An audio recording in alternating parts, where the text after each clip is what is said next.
This is today's business leaders. Actionable advice from real-world professionals. And now here's your host, Gabe Arnold. All right, today we have Tim Forrest on with us. I'm very excited to kind of hear what his story is and learn about his career. He's spent a lot of years doing various different things and has a very successful consulting company now. But it has done some very different things over the years. And as always, our goal on the show is to just kind of share, successes and strategies, and also some failures and anything that other entrepreneurs can learn from.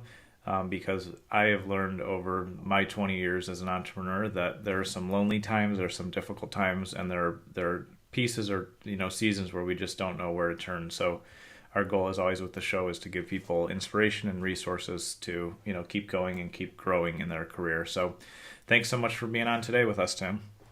Hey, thanks, Gabe. It's my pleasure to be here. I'm excited to talk with you and share anything that you'd like to talk about from my work and my journey. Awesome. Fantastic. And just a little side note so people kind of know kind of how Tim and I connected. We connected in a Facebook group called The Secret Team. And in my own personal experience, of all the things I do on Facebook, we spend tens of thousands of dollars for our clients on Facebook every month and make them a lot of money. And we do that, for our own companies, and I have a lot of fun with that. But for me, the highest value I get out of Facebook is all the groups that I'm in, and the Secret Team has been that as well. So just a little nugget for everybody listening. If you're not active in Facebook groups for some reason, definitely find one in your niche or, with a community of entrepreneurs. Because there's just a ton of value and you get to meet awesome people like Tim. So why don't you start us out, Tim, by just sharing, when you first realized that you were an entrepreneur or that you wanted to get into entrepreneurship, and what that led you to as far as your first business or your first experience. Yeah, I mean, it really started early on. I can remember in first grade selling pepper, if you can believe it, door to door. And then later on, starting little businesses for Christmas money. I would harvest mistletoe from the trees and bag it up. And the little cute thing that I did is I created a little history of mistletoe and made copies of that and put it in the little baggies. And I, sold out all the mistletoe I could every year. And so that really got me going. And then what really led me probably to where I am today, several things. But I read in high school, I read the book, the Napoleon Hill book on Think and Grow Rich.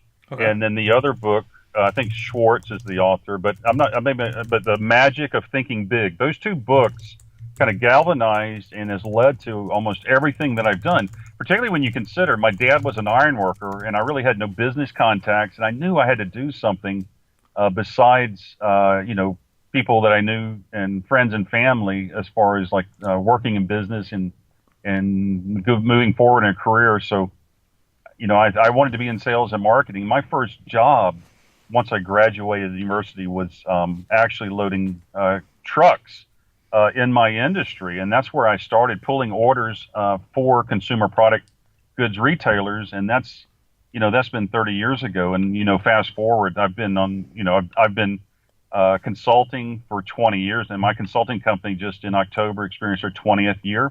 And I've professionally spoken globally around the world at different events, and I've actually gone from one of those initials when I was loading the food trucks. I eventually got to drive a truck, and then one of my first deliveries was to one of the largest retailers, major retailer in the United States, and I was actually recently on their private jet to help lead a group of retail executives on a field trip, looking for opportunities in their retail locations.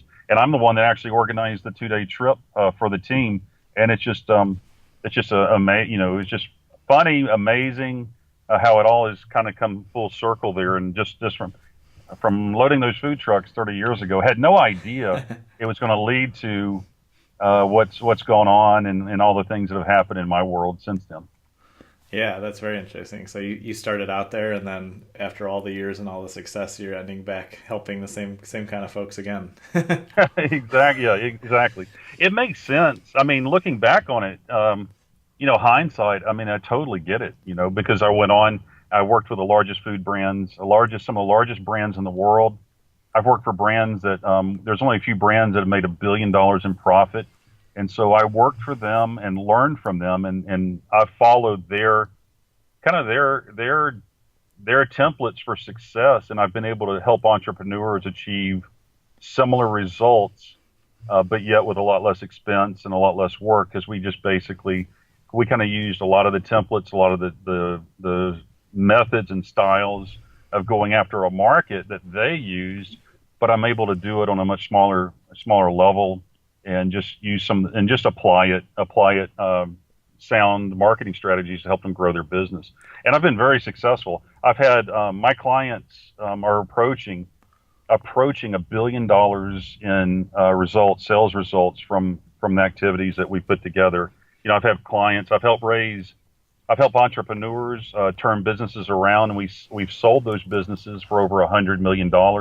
I've helped, and that they were losing business.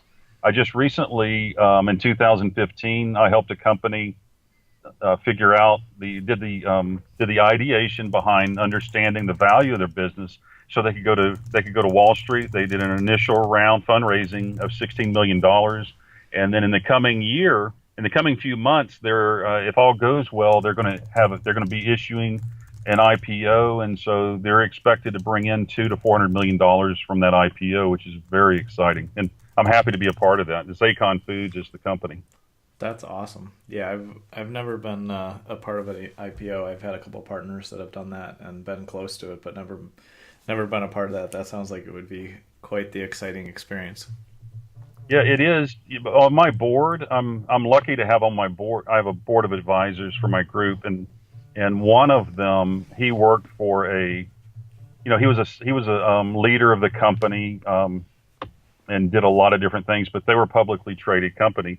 But he shared with me, a lot of people want to quote unquote ring the bell, do an IPO, but if you're not the right company and not the right in the right position to do that, it really puts a tremendous burden on the business. And it's not just to do that. It's not really something, that you necessarily, if you can avoid it, I would say avoid it. But at the same time, I know a lot of people are interested in that and think that's, look at that as a goal.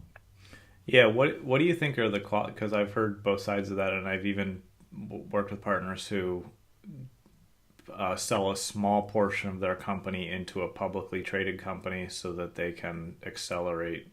I think it's FCC requirements. You would know better than me. Whatever the maybe it's not FCC. There's sure.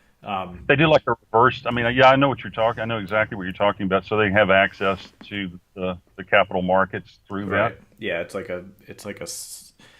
You would know better than me, but the way I understood it was like you sell a small portion of your company into a larger company that's publicly traded, then you have like direct access or easier way to IPO your own company. But that part aside, when does it make sense to pursue that as a goal, and when does it not make sense in your opinion, since you've been able to watch this? Yeah. No, I don't do a lot of that, so I'm just going to share with you. I've heard if you're not at $300 million in revenue or above, the accounting becomes very onerous, and it's something that happens. You've got to keep up, and it takes a team effort, and it's a tremendous amount of the workload on it is not necessarily for the faint of heart or for smaller entrepreneurial groups, and so that's something that some people may or may not think about. It's just the demands of reporting to the SEC are so great that you want to be able to, naturally cover that with your accounting group. And a lot of companies, smaller companies, under 300 million, sometimes don't really want to spend a lot of time there. But there's a lot better people. I don't, some of my clients are $1 billion companies, but that's not my normal business. So all my clients. This is the first IPO that any of my clients have done. I'm excited to be a part of that, but this isn't something that happens every day with my clients. Gotcha. So it's definitely something for bigger companies that have the financial team to make it happen.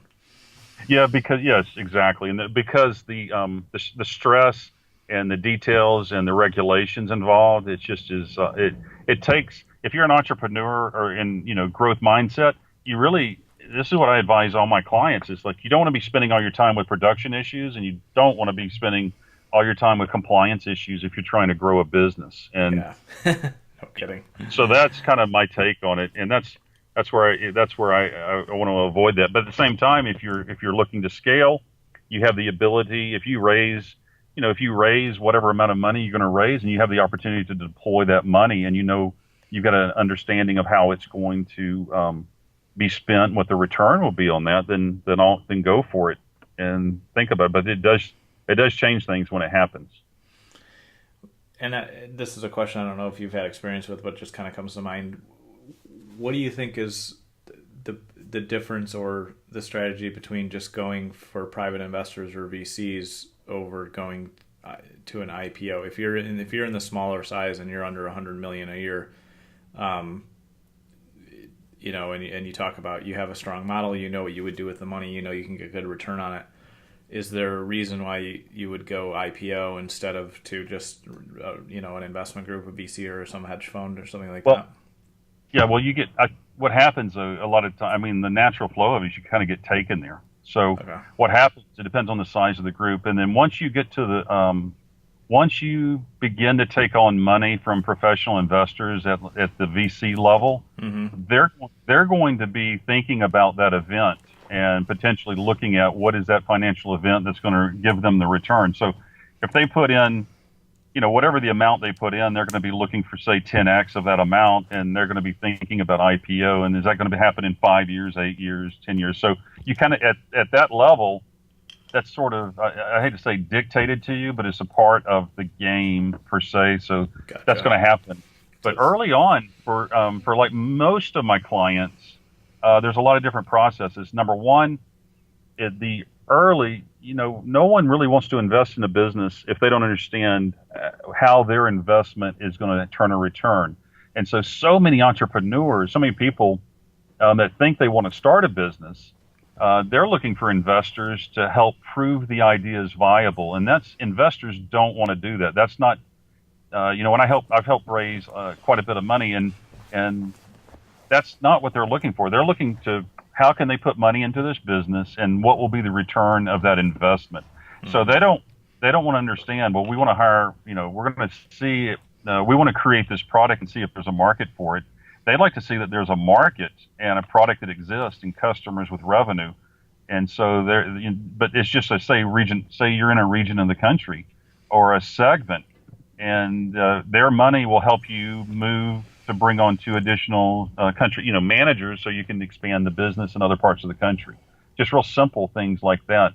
And so early on, though, and answer your question, Gabe, you're asking about investment and investors. Early on, you're going to need to invest in your business. You're going to need to drive it. You're going to need to your main primary investment vehicle in a lot of business is going to be your primary job, your day job, and Right. then expand and grow it.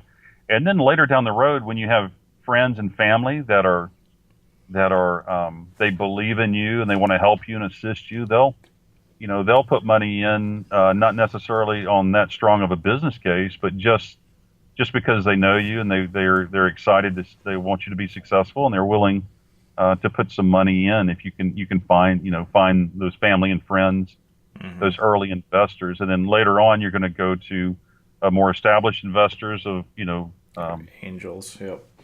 Yeah, ahead of that, and then kind of go down that path, and then end up with VCs potentially or other mechanisms. But if you can avoid it, if you can grow, if you're able to self-fund it or grow from customers and profits, that's ideal. That's the ideal to keep that going. But if you can, it's better though to have a smaller piece of a bigger business than just to control it all. Yeah, that's always the balancing factor that I've thought about or heard, and I've had small partners or very small investments in some of my companies. I've never gotten to the stage of VC or considering IPOing, but I think people forget the thing you just mentioned, which is a great point. Is number one, like professional investors want to invest in a working model. They don't want to. Yes. They're not your alpha and beta testers. That's your friends and family if you're lucky. Your friends right. and family around.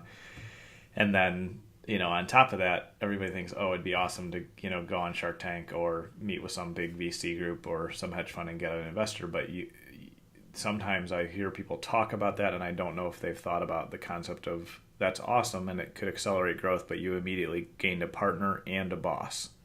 Because nobody that's going to give you 200,000 or 2 million or 100 million or whatever they decide to give you, nobody's going to sit idly by if they're a professional investor and just let you make your decisions. They're actively involved, especially in the beginning.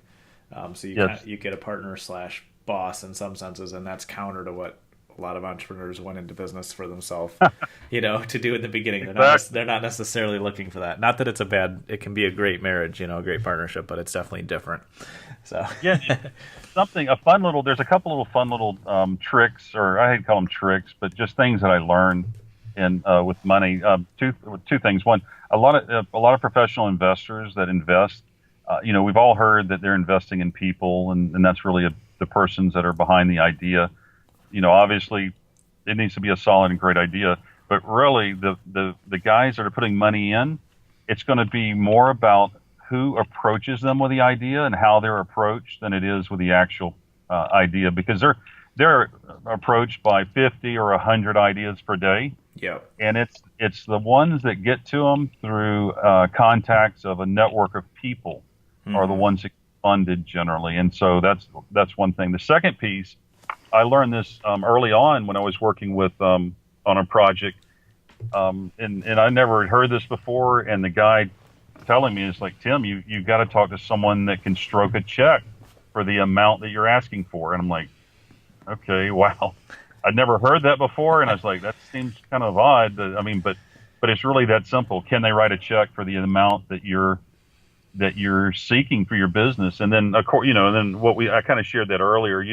You really don't want to ask for money, and professional investors don't want to give you money until they know with certainty that when they deploy that, or some sense of certainty when it's deployed, what the return will be of that. And so that's really important. Yeah, absolutely. I've heard too, and I don't know if you may be closer to it and know real stats or have some personal firsthand experience. I've heard that if you are going to go after higher level angel or VC, round funding, that you should expect to pitch, a few hundred times to land one investor. I mean, I think it's a pretty significant number of pitches and contacts that you from a numbers and statistical standpoint, you have to really be aggressive in reaching out. That sounds right. I mean, I've heard those numbers. The money that I've raised, though, that's not the way it's worked out for me. The way that it worked out, and this has been so much of the success in my businesses and the people that I've worked with, has been the people I'm connected to. And so instead of pitching the idea, I basically went to warm leads and people that I knew and talked to them about the opportunity. And so again, that goes back to what I mentioned earlier about who approaches the VC, with the idea. That's, for me, the money that I've raised and be able to help with, it's come from friends or friends of friends, or friends that know someone at a distance, and that's really where the money came from. It wasn't just going cold to groups. Yeah, it's a great idea because the idea is so solid. It needs to be connected to people, and that's what's worked for me in my situations. Yeah, that's definitely the fastest route. I would agree too. Because if you get an introduction, then you're halfway there, because it's exactly a credibility mark, and your friend's not, who introduced you, in theory at least, isn't going to risk introducing you to one of their friends and it be a dud idea or whatever. So, right. And then also these guys, they know the great ideas, the great PowerPoints, the great presentations, the great projections, the great marketing plans. All that's going to change. If you think about it, you may have heard this already, but if you think about the way businesses change and the things that happen, like Samsung, I've got an Android phone. Samsung started out as a fish company, dried fish company, and so I did not know that. That's crazy. Yes, it is crazy. And so almost every successful business, you can look at how the business has turned from their original start to where they are today. And you can look at Marriott Hotels and their background and how, just different different things. It's never what you exactly thought. as Yeah. planned. Exactly. Yeah. And there's, I don't know who says this, but I found it to be true for years in my own entrepreneur expense. I don't know who originally says, but the saying is, if you ask for money, you'll get advice, and if you ask for advice, you'll get money. And for my own projects that I've ever raised a little bit of money for, or helped people raise small amounts of money, nothing huge. The biggest one was like 200,000.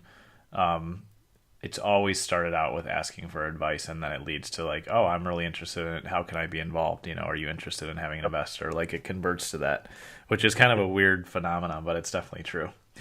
Yep, that makes total sense, and that's a small part. I mean, I enjoy the fundraising that I've done is a portion of what I do, and what's so successful for my clients is I help them to really navigate and grow their business and find new markets and expand in those markets.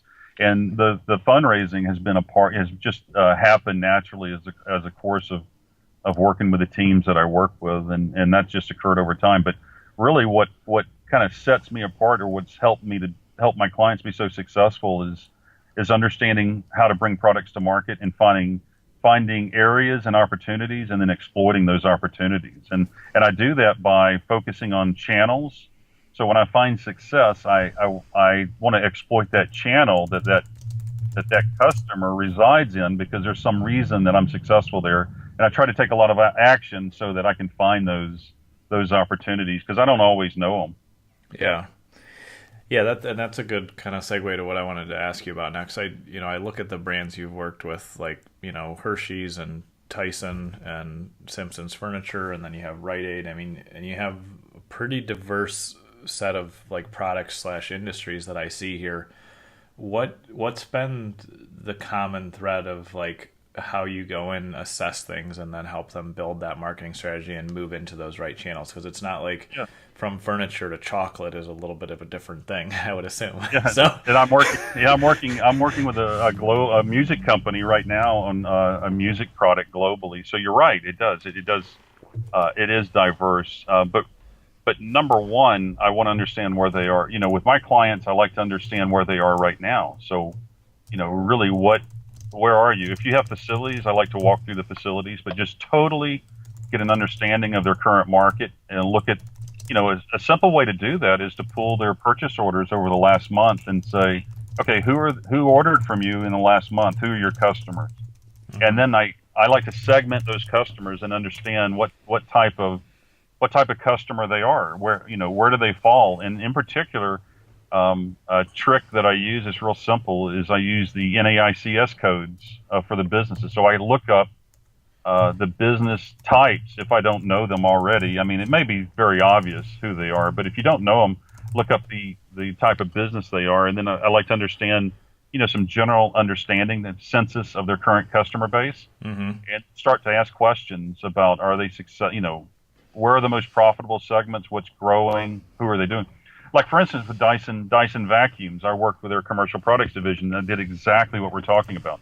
And so I interviewed some sales, different folks on the team, and then understood that their most profitable account, just so simple, was medical, was in the medical side. They were looking at restaurants and hospitality, but medical was where the big opportunity was. So what we did is I just built databases for that particular opportunity. I put together databases for medical, and in particular hospitals, medical groups around the country, mm-hmm. and then built these spreadsheets and we deployed those to the sales team, and it resulted in almost double the business. I think it was like 80%, 83% in 1 year increase in business, along with the largest new account for the business, the largest account and the largest orders they ever had in a division history came from those spreadsheets. It was a hospital group that ordered a lot more, and it came specifically from what we're talking about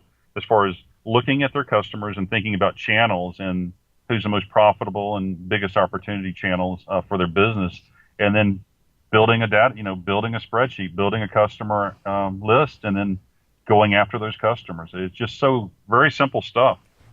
Yeah, I've never thought of what you just mentioned. That's brilliant. Of just looking at like a customer list or a list of orders and looking up their NCIS codes to determine how your groupings fall. So with that project with Dyson, you mentioned the medical was the most profitable, which makes sense. That seems logical to me.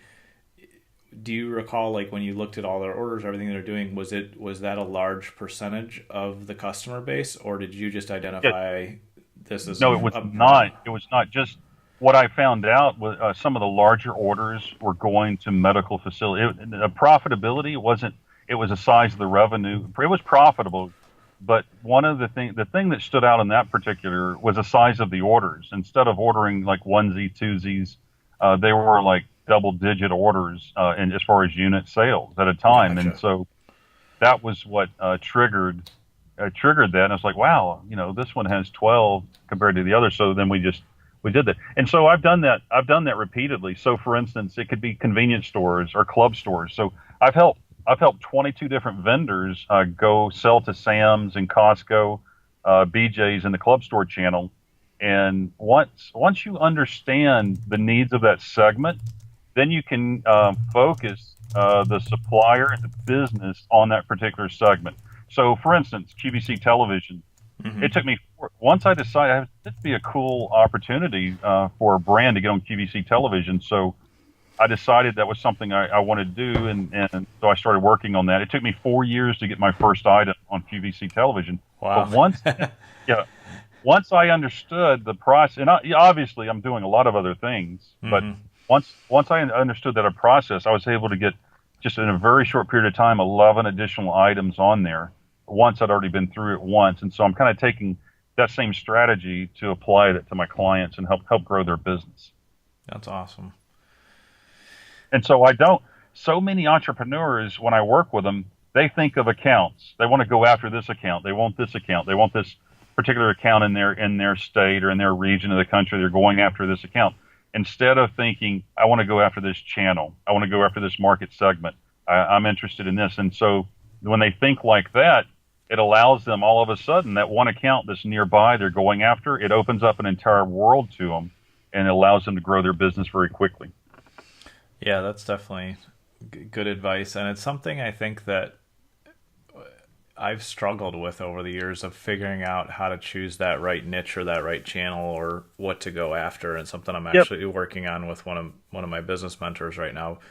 The reason the reason you're having that issue more than likely, and this Hmm. comes from working with the largest brand, some of the largest brands in the world, is because of the amount of action that you're taking.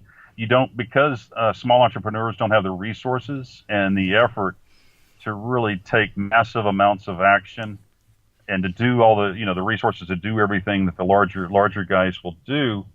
And also, you don't want to make mistakes. You can't afford if you're a Yeah. small company, you can't afford to make mistakes. So you're seeking you're seeking like 100% guarantee results instead of failing 8 or 9 times and then on the 10th time going, wow, this really works well, and then focusing on finding more of those tens and avoiding all the other nines. And so that's what my experience, that's what it's been has worked for me is that I've been able to, I haven't shared with you. I can share with you, it took me, $1 million success stories of taking a business idea from, it was just an idea from, we just on paper and a concept to, going to market and having the initial order was $1 million for that particular business or helping others to grow into different channels. But at the same time, that there's been a tremendous amount of pain and learning in areas that didn't work out, and so Yeah. that's what the 30 years of experience has offered me and my clients specifically. Yeah, that's definitely the value of someone like yourself. I mean, having all that history behind you is what is the value for sure. Because, like I said, I started kind of my entrepreneurial career when I was 16 and built and sold my first website, and from there, tech and marketing and digital has been my thing. Awesome.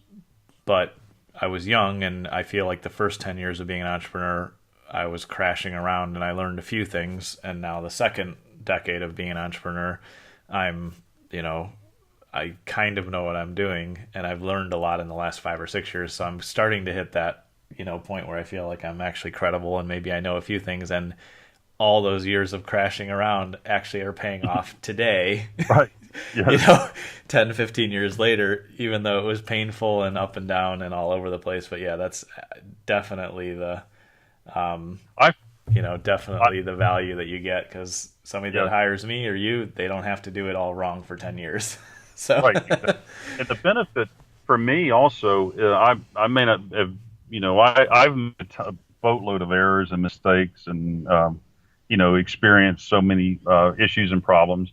But also, the wonderful thing for me has been the people. I've literally worked with some of the best in the world, and so I've learned from them. And so much of what I do is learning, is copy. I hate to say copy, but I learn their methods and their ways of doing business. And I just can't share enough how the people that I worked with, the internships I had in school with some really smart marketing folks, and then along with the sales and marketing leadership I had, some of the working with big brands, has led to so much of what I do. And then even with all that, I still have so many learning opportunities where I just had different issues. You don't get the order, you have problems. I had a Walmart buyer one time take my business card, wad it up in a ball, and then throw it at me across the desk. wow. Trying to intimidate me. Yeah, no, that's what I thought. I was like, oh my, this has never happened. This is unbelievable. And so, like, just don't get it. I kept saying in my mind, just don't allow them to upset you, Tim. Don't get upset. Don't get upset. That situation, it just, things like that. I also had, luckily, it didn't bother me, but I had worked several days on a presentation for a national buyer, and then he just took the presentation and threw it across the desk. Said, I'm not reading this book.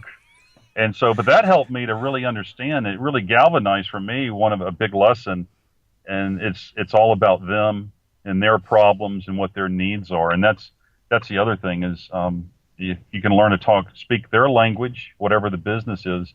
The closer you can mimic or learn the language of their particular industry, the more successful. We talked about channels.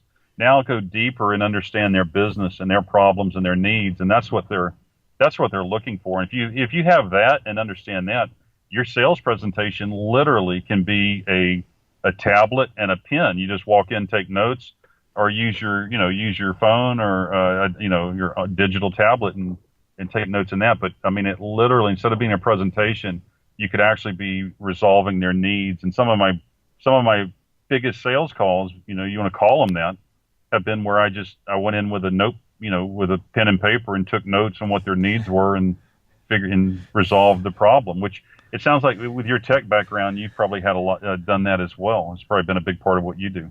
Yeah, no, that's really good advice. I think when you go in with that attitude of I'm here to solve your problem, it doesn't really matter what you have on your presentation or your report or your proposal. If you listen and hear their pain and then show them how you're going to solve it, they kind of don't care about the fine print, because if you've built the rapport, if you have some trust, if you can show them how it can be done, then it's like, sure, let's do it.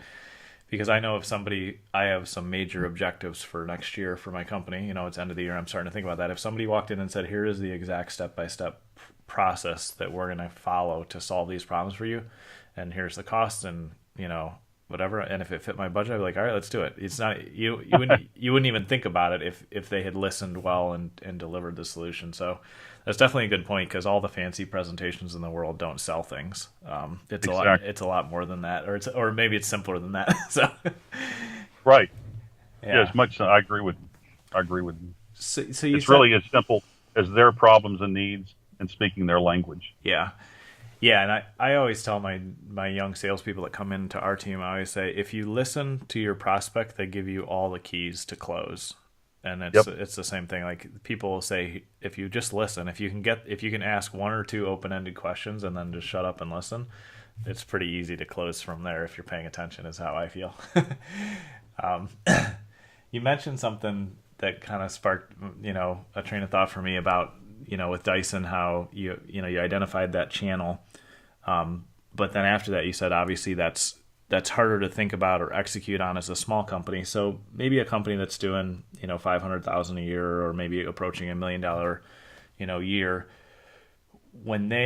if they were to use your process, look at the last few months of, orders, and identify, okay, I know that I'm in this market segment frequently. I like these customers. It's profitable.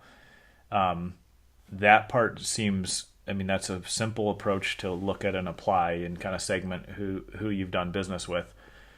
The next step feels scary to me, just thinking it through of, okay, now that I know that we're going after the medical, or we're going after service companies, or we're going after whatever, channel we've decided is a good approach. Now, how do we throw our resources into that? How do we focus in and do that right? Because you talked about kind of like failing a few times or figuring out what's working. And for a bigger company to blow 10 grand, 100 grand on something and it doesn't work, is not as big a deal as if you're a super small company. So how would you think about that at a smaller size? Well, I'm looking, everything that I do, I want to stair step. So we want to stair step success from where they are currently. And so we may not, depending on the opportunity, it may not be a new channel. It might be, they're already servicing a channel. They just don't realize it's a channel. And then we're just going to simply expand into that market. So they might already be serving a part of the market. And so there might be the opportunity to serve more of that market. And so everything depends. It might be we want to introduce new products. It might be raising the price. Like I helped one entrepreneur, one of the projects I'm working on right now, when we first started working together, their pricing, I've helped them this is what's unbelievable. So many entrepreneurs, this is perfect price. I would talk about this, but so many entrepreneurs undercharge for their product.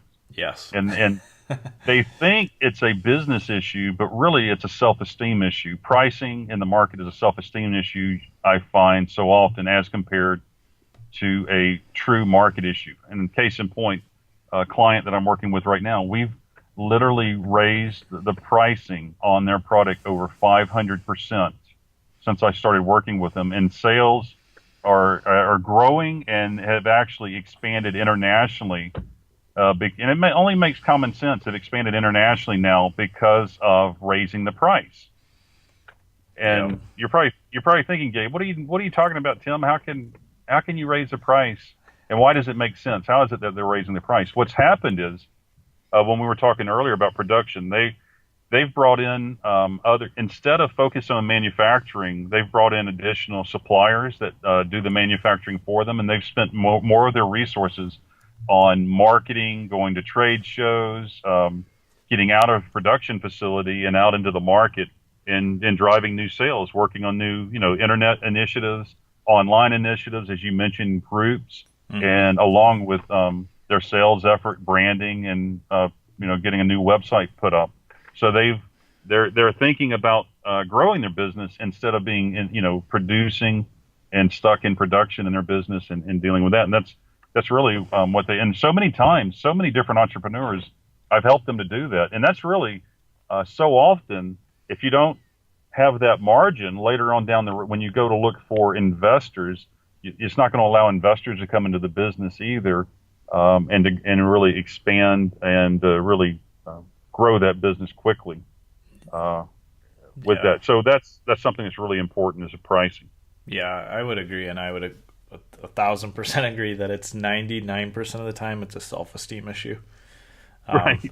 Because when you start up and like when you're bootstrapping or when you're just trying to figure it out on your own, there's a tendency to start really low and do like a cost plus pricing. Yes. And in that stage, I don't necessarily have a problem with that, because I've actually in my own businesses and seen other businesses come in and grab some market share that way. But only if it's strategic, and it doesn't have to be done that way. But if it's strategic and then you're moving up and increasing pricing and losing the bad customers and keeping the good customers, then it's fine. But I think that people can start there, get stuck with really low pricing, and then, like you said, there's no profit for them, for investors. The business can't grow. You're just. It's like you might as well just go get a job, because you're working a job. You're not building a company. Exactly. And yeah, I've experienced that a few years ago. I helped one of my clients double their prices, and it's been just dramatically, it's been dramatic for them because it's been a huge increase, and they're growing and they're stable now. And then I experienced the same thing with one of my products. It was kind of a pet project that I started a few years ago, and February of this year, we tripled prices on our base product and then introduced a product that was 6 times more expensive than our original product. And I was like, you know what? I know this is the right thing to do. This is what I would tell my clients to do, but it's always hard to do when it's your own business. Right. But I'm like, I'm going to do this and, let things fall where they may, because I know this is the right principled decision. But I was afraid. I mean, I think everybody's afraid when you do something crazy. Yeah. It feels crazy. And exactly. we did not have not a blip of negative, downturn in sales. Same volume of sales, and and the product obviously doubled and tripled as far as volume and profitability. And it's a simple way to grow your business and, like you said, position yourself to be able to market more, or bring on investors, or give yourself a well-deserved raise, or whatever you need to do next. Exactly. And then also pricing has to be pricing is a component of perceived quality. And for instance, I had a mentor about 12 years ago suggest I kind of do something similar to what you just described, but it was a lot more dramatic. It was unbelievable. This program I put together and put out there for my consulting company, I never even imagined. So I was thinking about trying to, I was so caught up with my own ego and myself and my business. I'm trying to create programs that I would purchase, that I would buy, that I would help. So, but my mentor, he helped me to understand, Tim, you've got to put together this type of program. And I'm just like, I cannot even comprehend who in the world would buy this program? Who could afford this? And so sure enough, I did what he said, and it took about 9 months. And then I had my first client that was personally worth over $100 million. Wow. And yeah, I mean, and it made total sense. He had a home on Fifth Avenue in New York. He also had a home in Beverly Hills. And he ended up, it's kind of a fun story, the different things I did with him. But the point being, if he's not going to purchase a $500, $200, $300 program. Yeah. I mean, the guy goes out to eat dinner probably. His bills $5,000. Yeah, exactly. Exactly. Yeah. I mean, he had a one time I was on the phone with him, and you know my background. I just shared with you. Loading trucks and started at the bottom like me. Exactly. And so I'm on the telephone with him. We're working on a project. I did get him on national television. He commercially published a book on some of the things that we did, and so he's experienced a lot of success. But my point being, one time I was on the phone with him, and he said, he kind of, as we were talking, he stopped just for a second to talk to his butler in the background. He said, I forgot the guy's name. He's like, James, I think it's going to rain today. Would you hand me the umbrella, please? And I was like, oh my gosh, this guy is from a different world. But his grandfather had invested in Coca-Cola, was an early investor in Coca-Cola, and he and his brother had inherited literally a fortune. And he literally was at lunch with Martha Stewart and wanted to do some big things in food. And so he called me, and we kind of worked through a lot of the issues and things that he had, and we changed the name of his company on the branding, and that ended up being the title of his book. And then he went on national television, and we created some neat products, and we had a lot of luck, and it was an exciting time. Yeah, it's definitely it's definitely half of entrepreneurship is mindset. That's for sure, maybe more. Yes. And right. I remember a few years ago with the client I mentioned where we doubled their prices. I kind of used a concept that I learned years ago from an early mentor of mine, and from a book, The 21 Laws of Leadership by John Maxwell.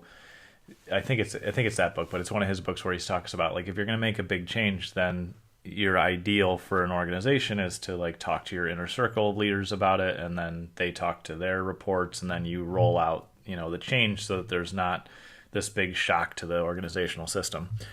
And right. So I was sharing with this, with my client. We were sitting down having a kind of a team meeting and sharing what was going to happen, and the reaction from some of the kind of mid-level managers and leaders there was like, oh my gosh, I mean, that's just way too much.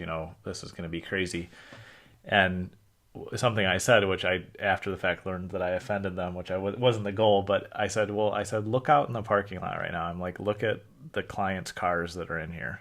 And I'm like, if they can't afford an extra $200 or $300 a month, then we're crazy. Like, there's BMW and Cadillac and Lexus and nice cars. And I said, just as one indicator, I'm like, that's not the only indicator of how to look at it. But if we look at our existing demographic, we probably aren't attracting customers because we're charging too little. Just like you said, if you would have had a $500 program, the guy would have never valued what you were going to do, and it wouldn't have been a customer, and you wouldn't have solved the problem. So charging enough actually solved his problem, which is crazy to think about. So definitely a good story. And I've experienced similar things. And so what I was saying is, like, when that team member on this client's team said that, I said, you're just projecting your own view of pricing and money from an internal perspective, or your own thought process about it. I'm like, that's not actually how we serve the customer. And serving the customer at the highest level means charging appropriately so we can grow and add more services, and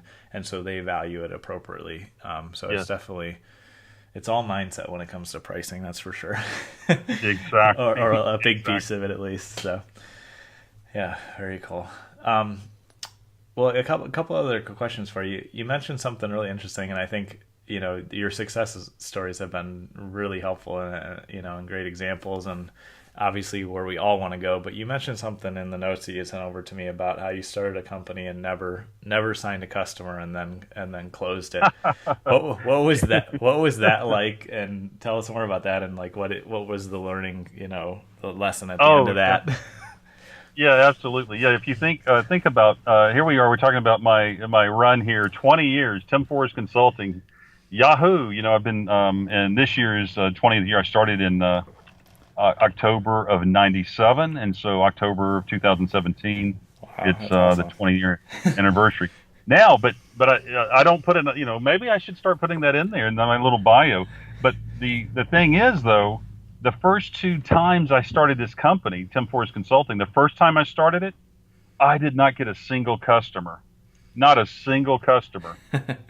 And I only had 30 days. I had in my mind, I'm 30 days, and then I've got to go back, because I had car notes, I had living expenses, I didn't have enough savings, and so I had 30 days to make this work, or I'm going to be, I have to do something different. And so after 30 days, I thought I could just go out there, call my buddies and friends up, and also not just buddies and friends, but also because I was, quote unquote, so good, I could literally call people cold and convince them to hire me.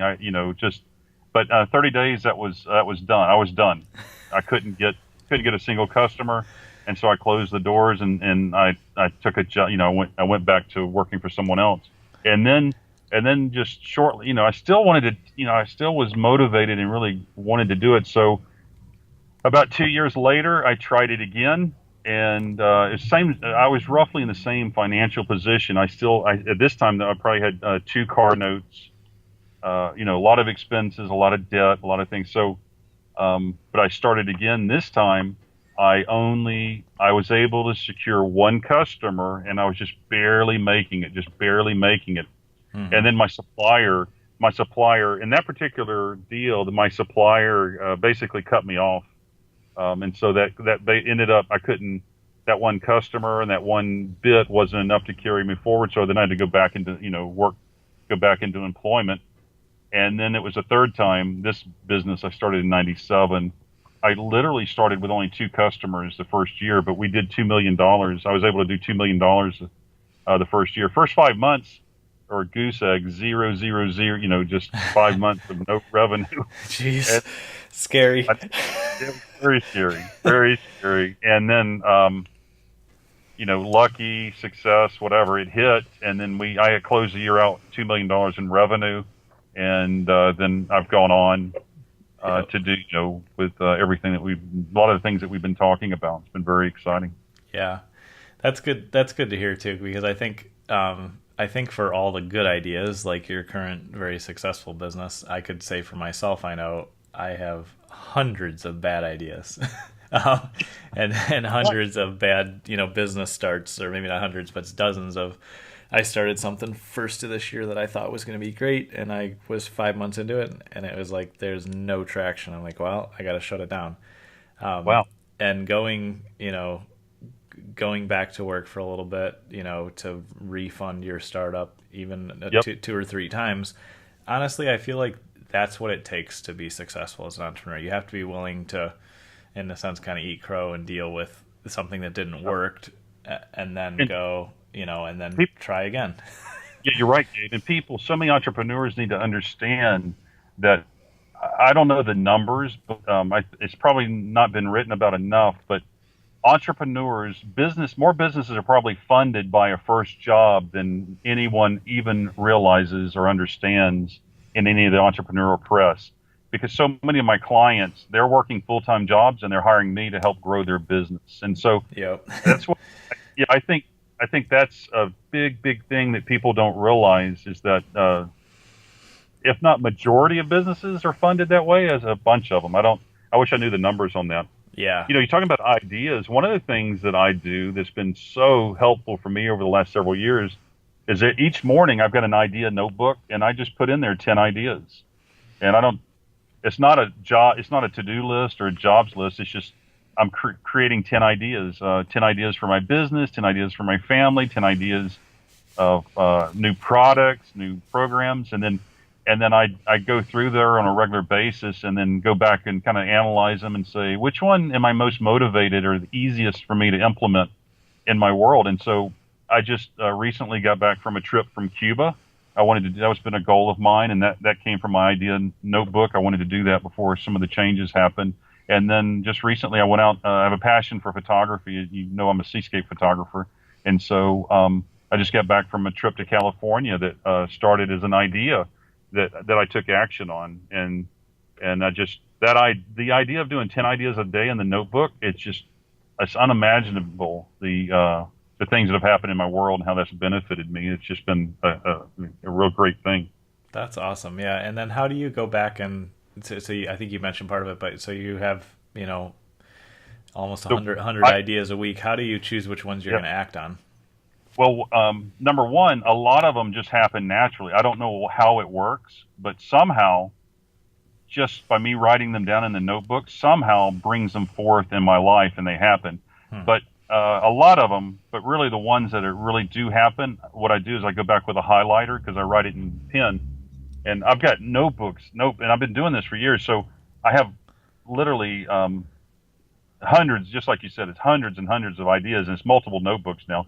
But what I do is I take a highlighter and I go back and I highlight the ones that I want to do. Then I bring those over and start to add them to, say, an action plan or a calendar, or start to bring some effort into those. But goal setting, I talked earlier about Think and Grow Rich. Really, goal setting in college, I tested it. I said, what is this thing about goal setting? And so I wrote down on a piece of paper like 15 goals of mine and stuck it over my desk. And then then I checked on it like 6 months later, and then almost 75, maybe almost all the items on the list had been accomplished. And I was just like, oh my gosh, this is like magic. This is like some incredible. How did that happen?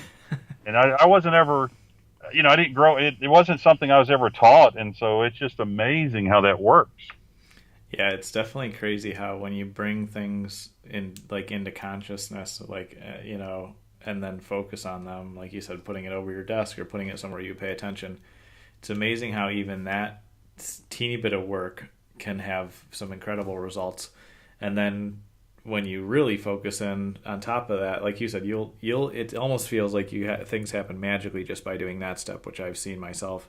And then when you really get aggressive and say, okay, I'm super serious about this goal, how do I implement a little bit of time each day to move toward it?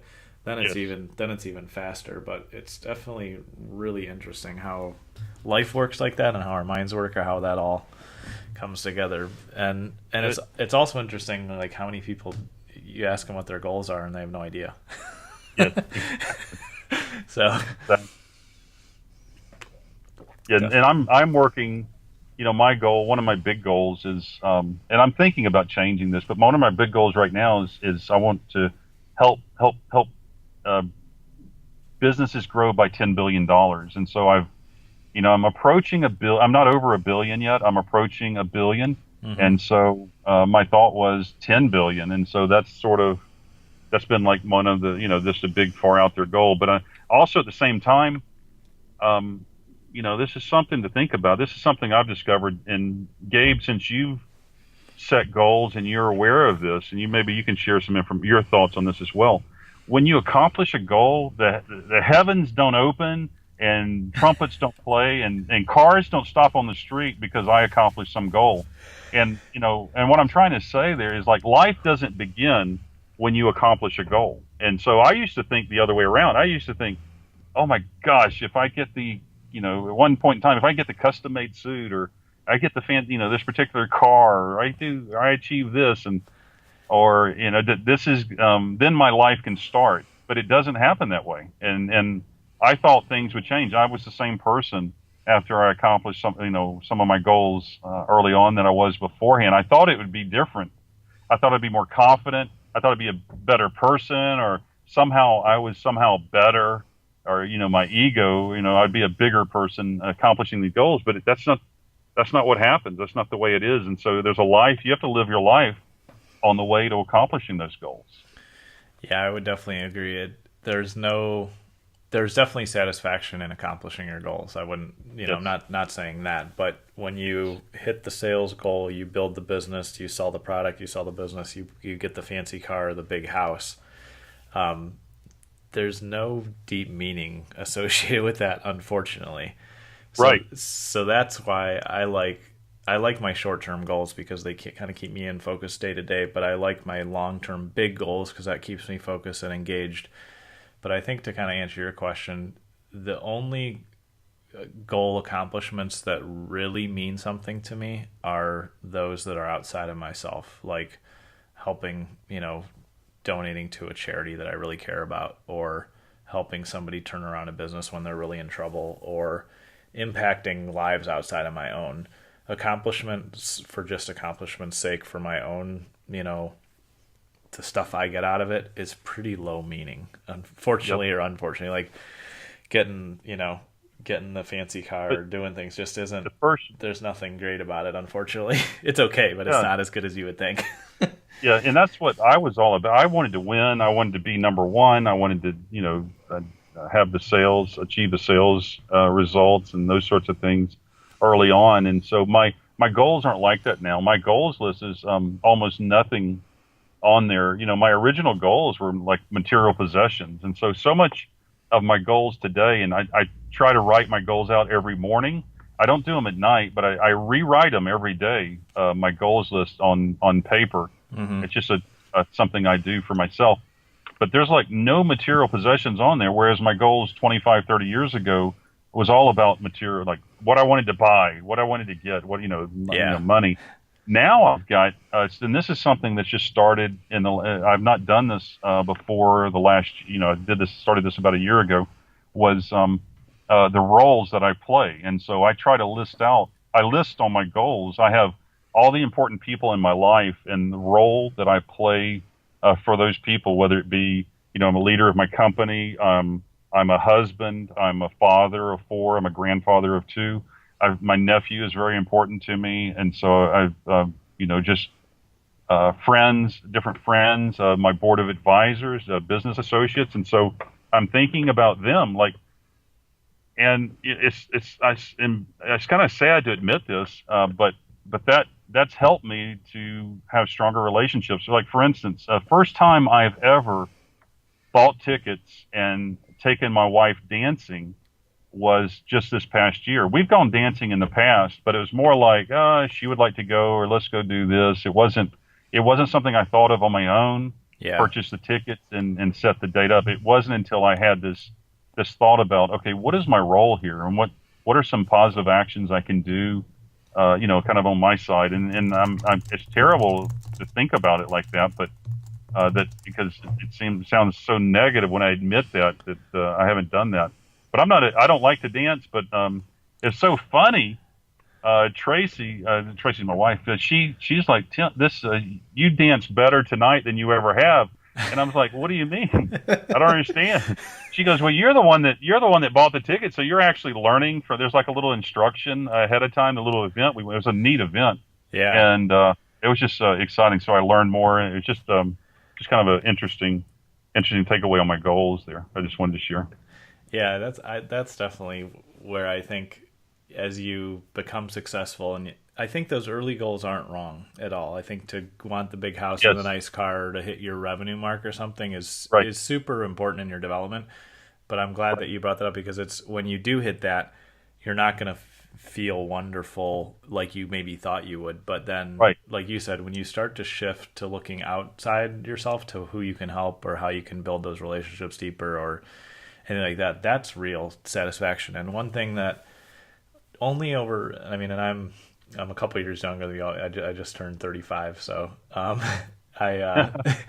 the one thing that I've seen happen just internally in myself over the last couple of years, as I've reached some stability points in business, and we're still growing, and I have some major goals there, but I've seen when some of those material things are taken care of and you don't worry about them anymore, I definitely feel that shift too, where I've gone from thinking, what are my 5-year goals, which I thought that was forever before, to Right. what are my 25 years goals personally, which is one, for business and what I want to do. But I've started thinking, like, what are my 100-year goals? Like, what do I want my son's grandkids to experience because of what I've been able to contribute, and what, Wow. what can, my team, how can I make their life better? All the folks that are on the team here, and like, what real lasting impact can I leave on the world? Not just like making money or having something nice. Like that's just so, it's so inconsequential. Yes. And so Exactly. It definitely brings so much more meaning to life. And I think it's such a richer life when you're thinking like that and working towards those type of things than just your bank balance or the car or whatever. To bring this to kind of bring some detail to it, really this hit home for me several years ago. A friend of mine, whatever reason, I don't know why it came up, but it just came up. He had 12 cars at his house, and he was kind of complaining about it. And then, there were reasons he had all the 12 vehicles. He needed them for different. He had several teenagers. He had different vehicles for different functions, and depending on what. But he still had to worry about 12 cars getting the oil changed. He had to worry about 48 tires that have to be driven. You have to take it and have the tires changed if it gets, if they're needed. And it reminds me, at one time, this is many, many years ago, at one time I unfortunately had 3 houses at one time.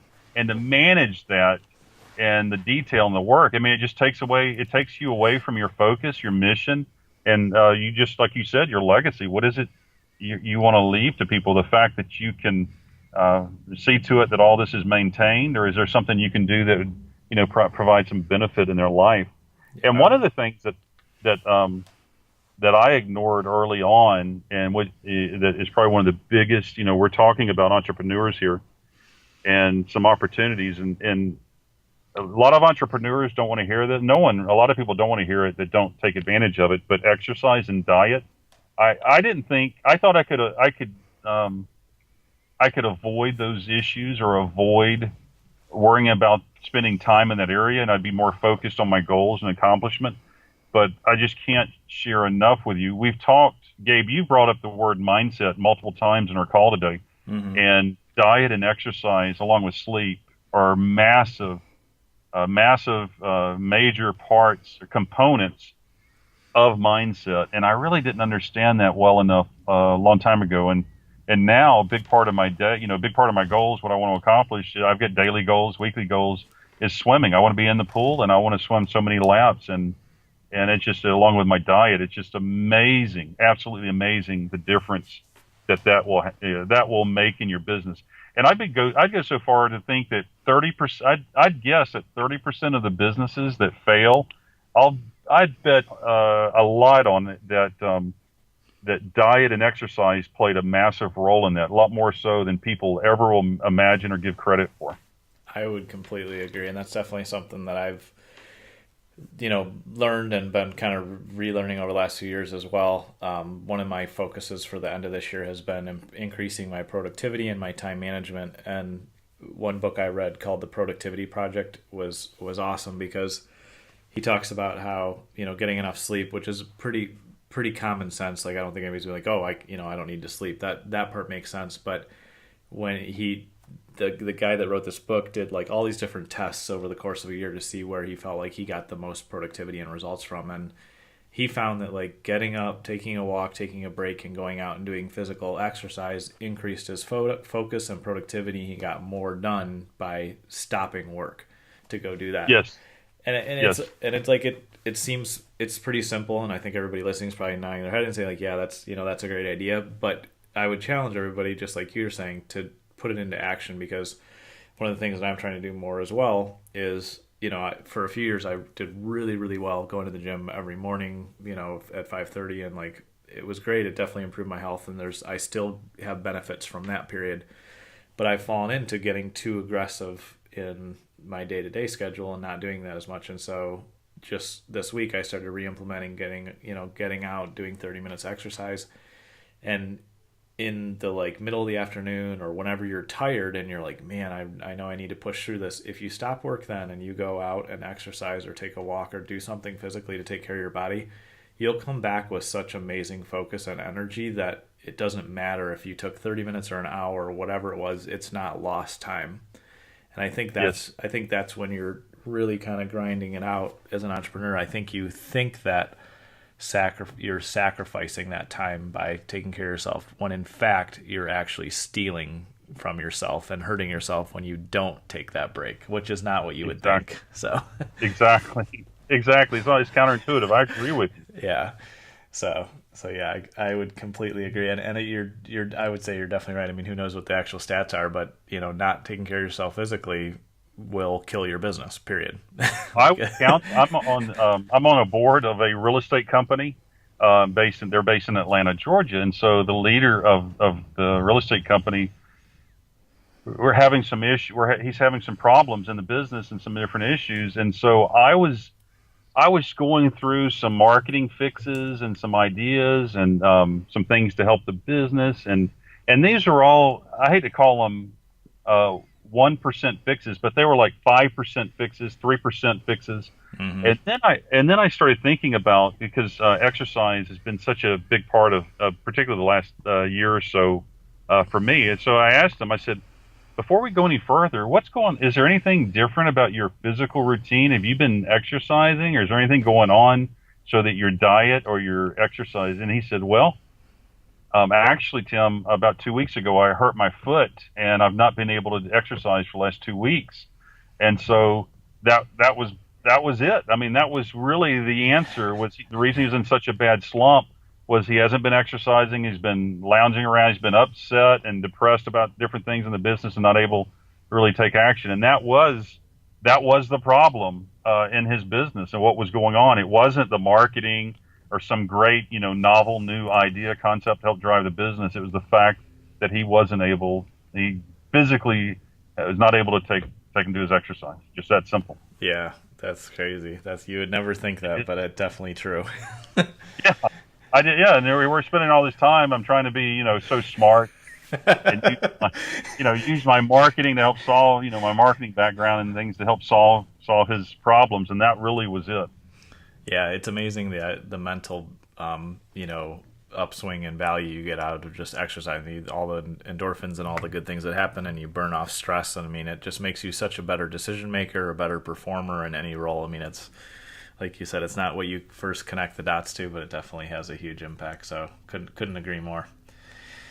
Well, I have really enjoyed our time today, Tim, and this has been really valuable. I appreciate you sharing your story and all the tips and strategies and inputs that you have. I'd love to have you back again in the future, because this was a lot of fun, and we can dig into some more specifics. But before we wrap up, is there any last words of advice you'd share, anything kind of sayings or mantras you live by, and then also where is a good place for people to reach you and connect with you? I mean, just a fun little quick thing to end it on, and we can. There's a lot to go into, but there's so much we're doing so much in a digital world and so important, but still at the same time, I like people to think for a second and make sure they're taking care. There's non-digital opportunities in their business to grow it, even though there's so much to be done in digital. You need to be taken care of, and I call them the 5 S's. And for me, this has resulted not just in millions of dollars in new business, but tens of millions, if not more. But my 5 S's, and that that I like to share, and I think it's kind of funny, but is swag, sampling, signage, stickers, and sponsorships. And what I'm getting to on swag, for me, it could be T-shirts or anything with a logo on it.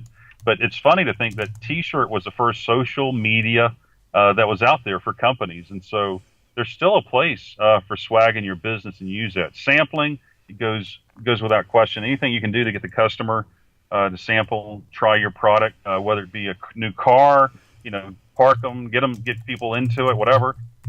So many people forget about signage when they're looking at locations, when they're thinking about growing their business. How can signage grow that business? What can they do? That's a very low.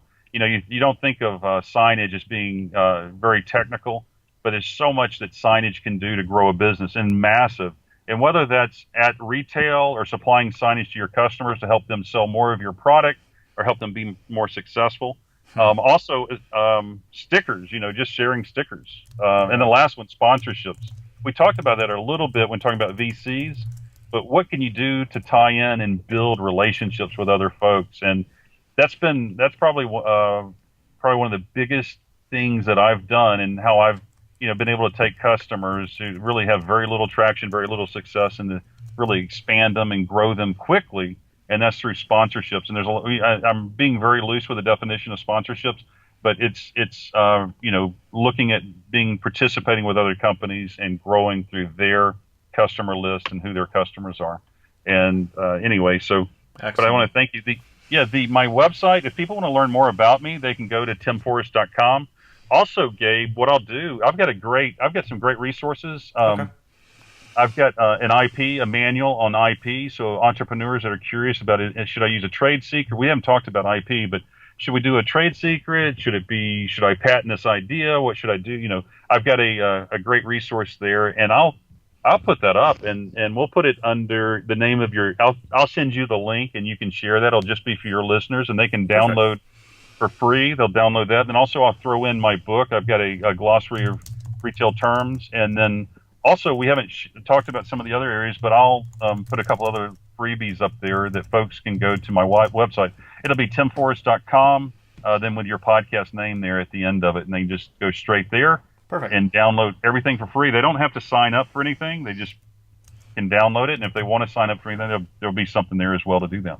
Fantastic. And to reach me, timforrest.com. Also, I'm a prolific seascape photographer. I love to share my work. They can go to islandsunrises.com and see that. And Gabe, it's been a pleasure speaking with you today. Thank you so much for having me on your show. All right. Thank you so much, Tim. We'll have you on again soon. Thanks. Have a great day. You too. You've been listening to Today's Business Leaders with Gabe Arnold. Remember to subscribe on iTunes. For more information, visit today'sbusinessleaders.com.